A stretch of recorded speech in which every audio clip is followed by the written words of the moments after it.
চলে এসেছি আবার একটা নতুন রেসিপি নিয়ে। না না, আজকে কোনো রান্নার রেসিপি নয়, আজ বানাবো একটা জিভে জল আনার মতো মাখা রেসিপি।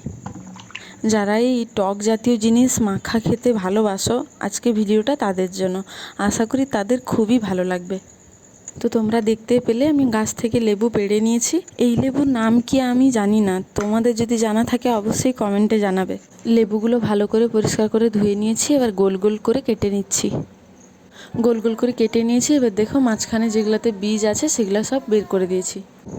এবার নিয়েছি লবণ, শুকনো লঙ্কার গুঁড়ো, চিনি, কাঁচা লঙ্কা, ভাজা জিরের গুঁড়ো দিয়ে ভালো করে মেখে নিব লেবুটা। ভিডিওটা তোমাদের কেমন লাগলো অবশ্যই কমেন্ট করে জানাবে। ভালো লাগলে লাইক শেয়ার করতে যেন ভুলো না। এবার ভালো করে মাখিয়ে নিচ্ছি। হ্যাঁ, একটা কথা বলে রাখি, এই লেবু মাখাটা যখনই বানাবে তোমরা বাড়িতে, কিছুক্ষণের মধ্যে যেন খাওয়া হয়ে যায়, না হলে এর খোসাটা রয়েছে তো পরে তিতা লাগে।